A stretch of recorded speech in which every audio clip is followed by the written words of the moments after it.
Bonjour à vous tous et à vous toutes. Merci d'être venus pour participer à ce culte numérique qui a lieu donc, dans le temple protestant de l'Église réformée wallonne de la Haye. C'est aujourd'hui le 6e dimanche de Pâques. Chers amis, chers frères et sœurs, la grâce et la paix vous sont données de la part de Dieu notre Père Céleste et de notre Seigneur Jésus-Christ, notre Sauveur. C'est lui qui nous appelle, c'est lui qui nous rassemble, c'est lui qui nous unit. Il est là parmi nous. Je vous invite à la prière. Prions. Notre Père, parfois ta voix a du mal à percer dans nos vies et dans nos cœurs. Nous vivons dans tant de bruit et d'inquiétude. Nous n'entendons pas toujours ta parole de paix, de vie et de liberté. Cette parole qui vient du passé à travers le vieux livre qu'est la Bible. Cette parole cachée au cœur du monde, mais aussi cachée au cœur de nous-mêmes. Si nous sommes ensemble ici, c'est pour que se rejoigne en nous et parmi nous justement cette parole lancée il y a des millénaires et ta présence profonde. Ton dynamisme créateur qui travaille nos vies, nos pensées et nos cœurs. Oui Seigneur, que notre esprit s'ouvre à ton esprit qui fait souffler des vents libérateurs et trace de chemins d'aventure et d'espérance sur lesquels Jésus, notre Seigneur, a marché. Et lui, il nous invite à le suivre. Amen.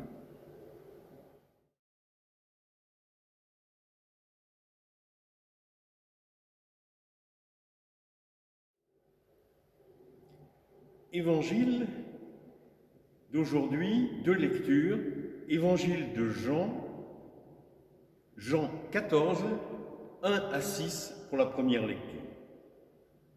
Que votre cœur ne se trouble pas. Croyez en Dieu, croyez aussi en moi. Il y a beaucoup de demeures dans la maison de mon Père. Si ce n'était pas le cas, je vous l'aurais dit. Je vais vous préparer une place.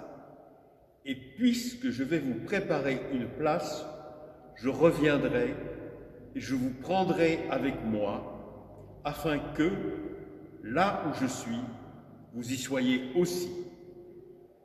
Vous savez où je vais et vous en savez le chemin. Thomas lui dit, « Seigneur, nous ne savons pas où tu vas. Comment pouvons-nous en savoir le chemin ?» Jésus lui dit, « C'est moi qui suis le chemin, la vérité et la vie. On ne vient pas au Père qu'en passant par moi. » La deuxième lecture, Éphésiens 2, versets 4 à 7. Mais Dieu est riche en compassion, à cause du grand amour dont il nous a aimés. Nous qui étions morts en raison de nos fautes, il nous a rendus à la vie avec Christ. C'est par grâce que vous êtes sauvés. Il nous a ressuscités et fait asseoir avec lui dans les lieux célestes, en Jésus-Christ. Il a fait cela afin de montrer dans les temps à venir l'infinie richesse de sa grâce, par la bonté qu'il a manifestée envers nous en Jésus-Christ.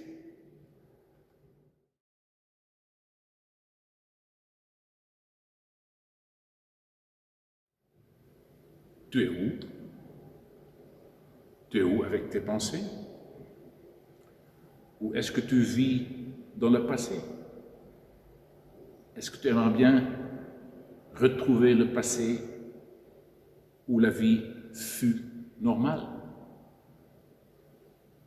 Où es-tu? Es-tu dans l'avenir peut-être?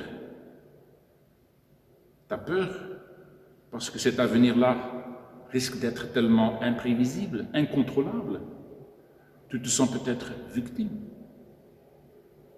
Où es-tu? Voilà, chers frères et sœurs, chers amis, la question que nous posons le plus souvent dans notre vie. Où es-tu? Et voilà, c'est aussi la toute première question que Dieu adresse à l'homme, au premier couple humain, à Adam et à Ève. Et c'est quand même un peu curieux, n'est-ce pas? Dieu ne savait-il vraiment pas qu'Adam et Ève, qu'ils s'étaient cachés quelque part? Et là, je cite, « Ils s'étaient cachés loin de l'éternel Dieu, au milieu des arbres du jardin. » Apparemment, chers frères et sœurs, chers amis, nous avons la possibilité d'être ici, dans ce lieu précis, géographiquement parlant, et nous avons la possibilité d'être ailleurs, dans notre imagination, dans nos attentes, dans nos peurs. Quelqu'un qui est follement amoureux n'est plus de ce monde, bien qu'il soit, ou bien qu'elle soit, dans ce monde. Dans ce temps de l'après-Pâques, il s'agit du 6e dimanche de Pâques, dans ce temps de coronavirus, j'aimerais bien vous exhorter à vous rendre compte d'une réalité dépassant notre imagination et notre entendement. Oui, nous nous trouvons à deux lieux complètement différents, et ça, en même temps. D'un côté, nous sommes ici-bas, dans ce monde. Nous menons une vie terrestre avec tout ce que cela comporte, avec des hauts et des bas. Et en même temps, tenez-vous bien, installez-vous bien dans votre fauteuil tout gentiment, nous nous trouvons dans une autre réalité, une autre dimension, à savoir les lieux célestes.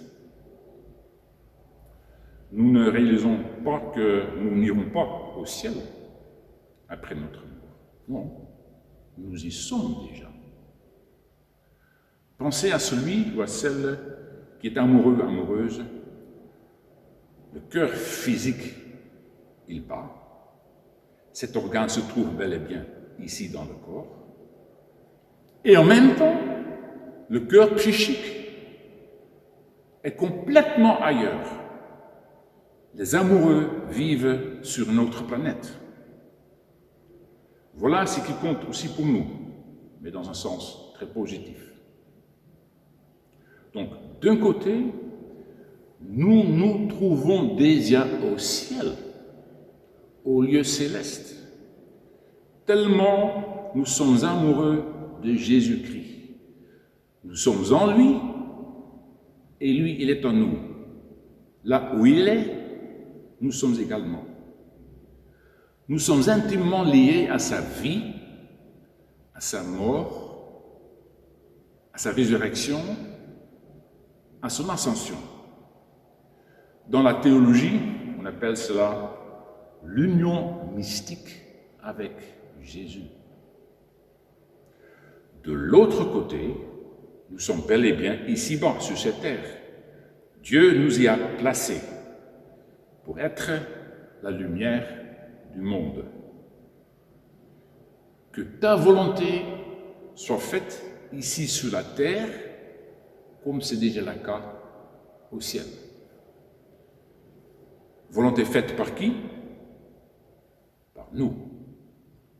Le vitrail n'est bon que de la lumière qui le traverse. Nous sommes les vitraux. En Christ, nous sommes en quelque sorte cette échelle entre le ciel et la terre. Et pour cette raison-là, nous vivons dans deux lieux différents. Notre vie ici-bas et notre cœur là-haut. Jésus, dans notre texte, le dit explicitement. « Je vais vous préparer une place dans la maison de mon Père, c'est le ciel. Je reviendrai et je vous prendrai avec moi, afin que là où je suis, vous y soyez aussi. Oui, chers frères et sœurs, nous sommes comme les poissons dans l'eau, nous sommes à côté de Dieu en Christ au ciel. L'apôtre Paul, dans sa lettre aux Éphésiens, reprend, on dirait, ces paroles de Jésus. L'apôtre Paul écrit « Dieu nous a fait asseoir avec lui dans les lieux célestes, en Jésus-Christ. » Où es-tu? Où sommes-nous? Disons que notre demeure principale, notre nouvelle demeure, c'est là-haut. Mais nous sommes aussi très présents ici-bas, en tant que sel de la terre, en tant que lumière du monde. Notre source est le ciel. Les différents fleuves ou tributaires qui en découlent arrosent la terre là où Dieu nous a placés.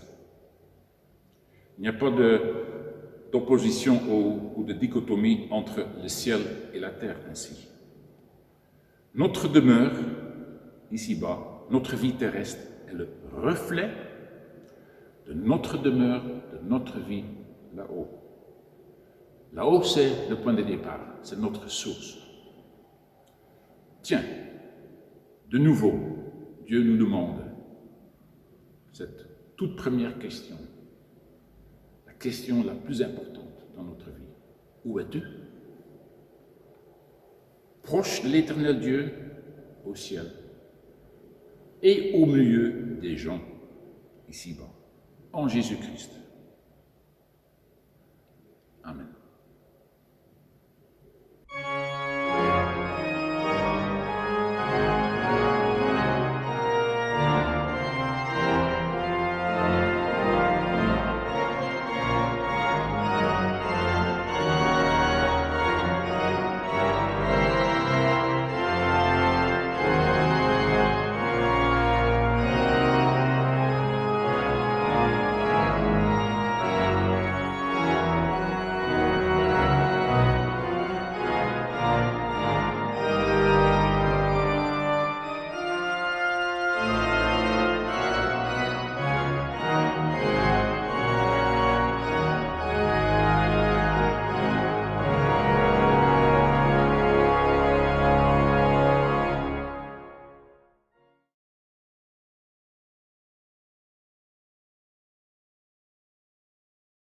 Il nous est bon de te bénir, Dieu d'amour, et d'ouvrir notre cœur à la louange.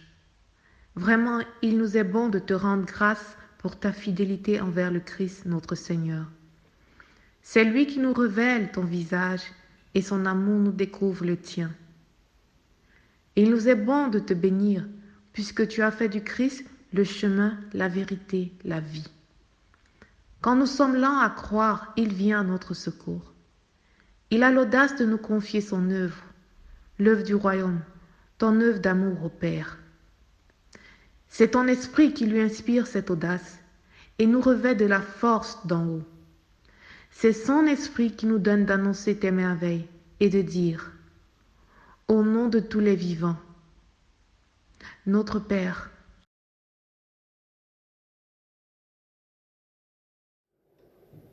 Chers frères et sœurs, c'était bien de la nourriture solide que je vous ai présentée. J'espère que vous avez pu me suivre. J'espère que vous êtes aussi enthousiasmés par la bonne nouvelle qu'est l'Évangile, que nous nous trouvons dans deux lieux différents. La source est là-haut et ici-bas, les fruits apparaissent. Peut-être vous êtes toujours prêts à transmettre le lien de ce culte à d'autres, des gens que vous connaissez. Ce sera une bonne chose. Terminons maintenant le culte avec la bénédiction. Ce sont 2 ou 3 versets tirés du dernier chapitre de la première épître de l'apôtre Paul aux Thessaloniciens. Voilà. Réjouissez-vous toujours, priez sans cesse, rendez grâce en toutes circonstances. Telle est à votre égard la volonté de Dieu en Jésus-Christ. N'éteignez pas l'esprit. Ne méprisez pas les paroles des prophètes. Examinez tout avec discernement. Retenez ce qui est bien. Abstenez-vous du mal sous toutes ses formes. Que la grâce de notre Seigneur Jésus-Christ soit avec vous. Amen.